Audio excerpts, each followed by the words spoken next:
Good morning, good morning, good morning. All right, let me just see if this is waiting on Facebook again. Here we go. That was quick today. I gotta just go in and make one adjustment every day. Facebook just doesn't let me do it on its own. All right, good morning. Happy windy Thursday. Hope you guys are doing well today. It is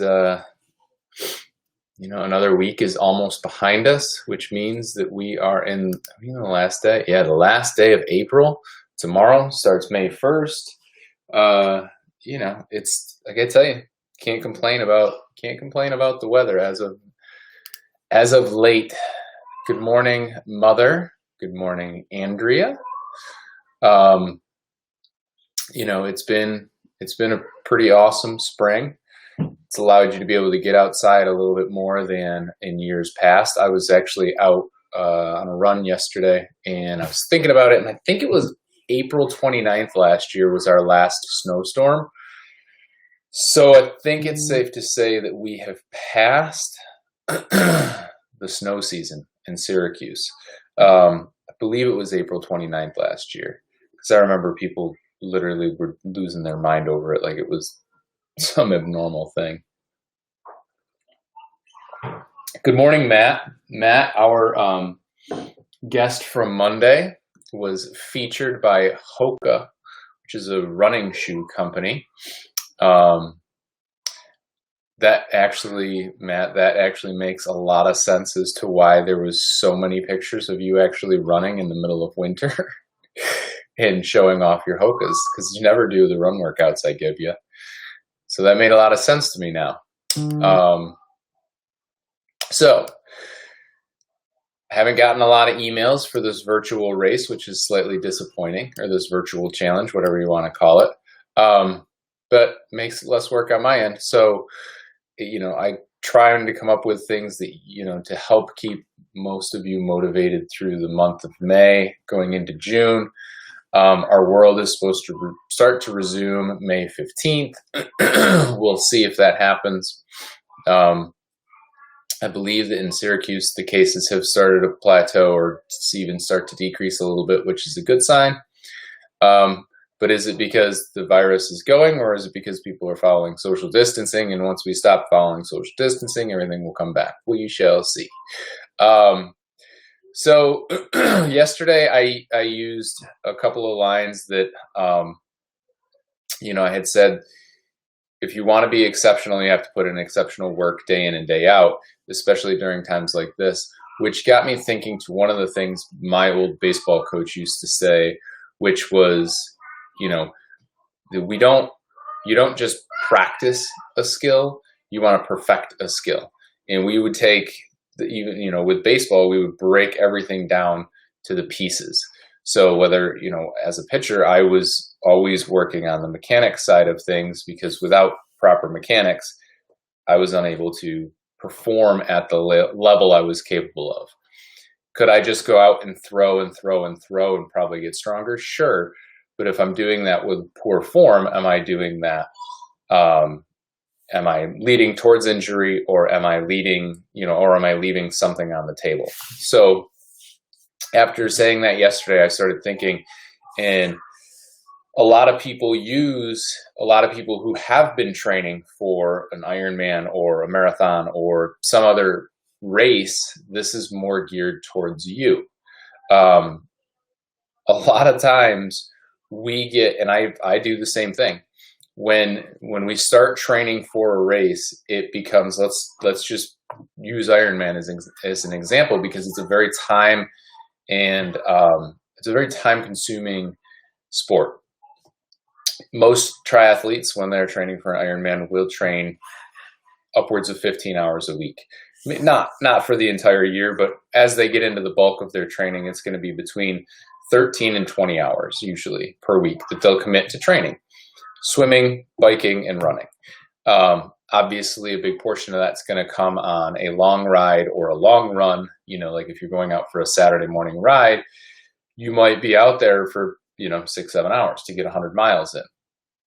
So a lot of times endurance athletes in general once race season starts, and that's usually in February, March, when we start gearing up for the season, weight training and everything else goes down. Strength training goes down. Moving laterally goes down.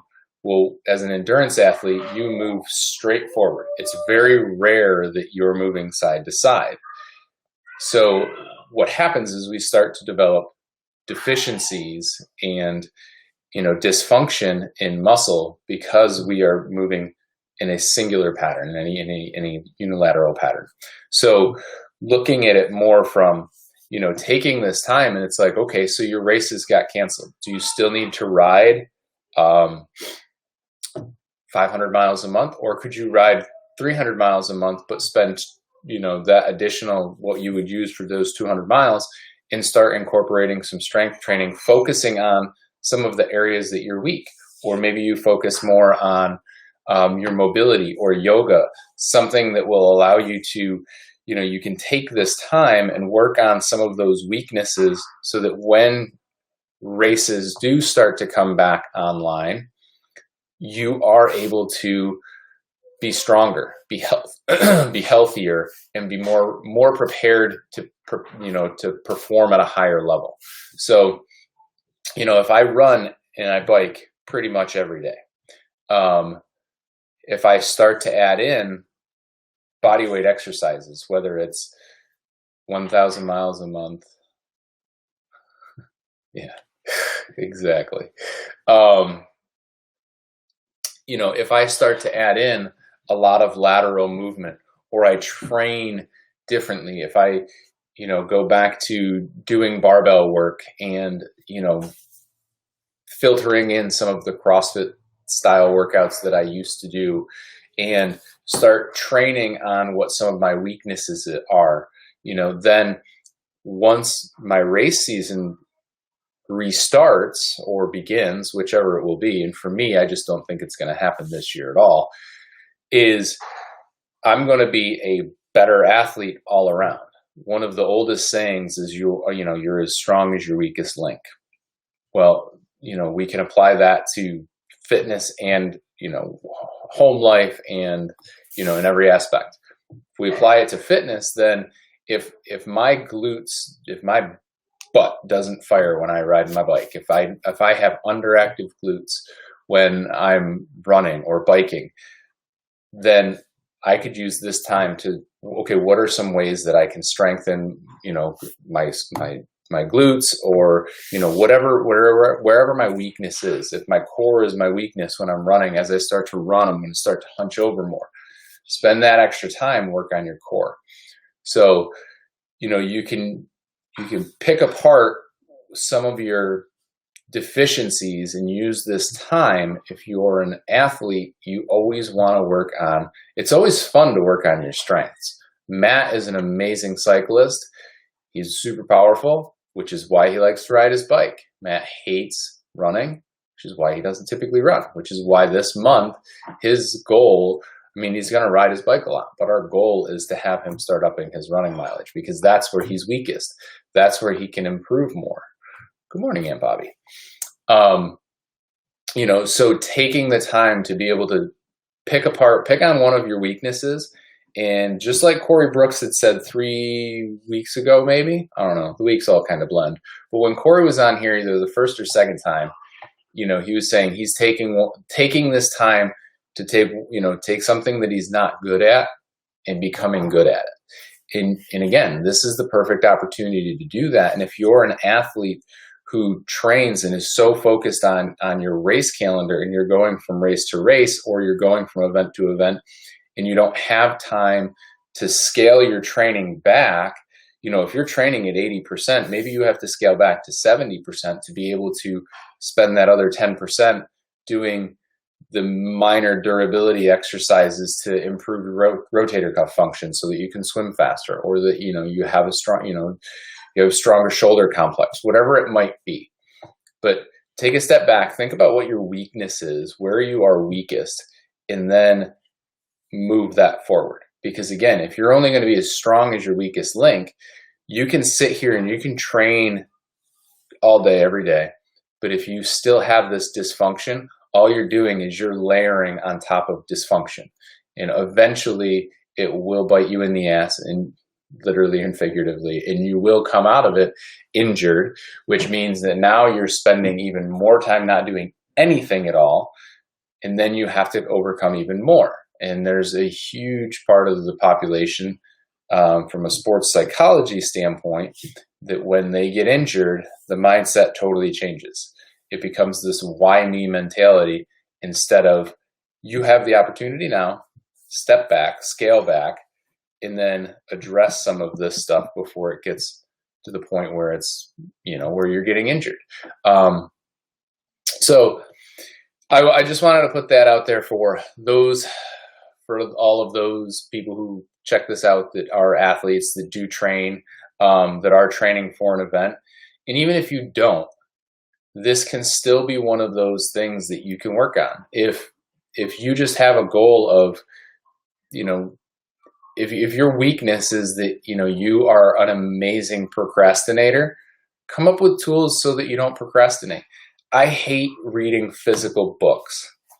I'm the first one to say it. My mom will tell you that as soon as you walk into my parents' house, there's a little table right there. When I was a kid, I used to have to sit at that table to do my homework because it's attached to the kitchen.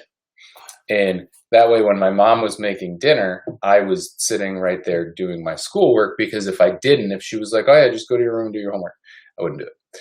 So I hate reading. I love learning. I just hate the act of reading, because I'm very easily distracted, because there's so many other things that I'd much rather be doing.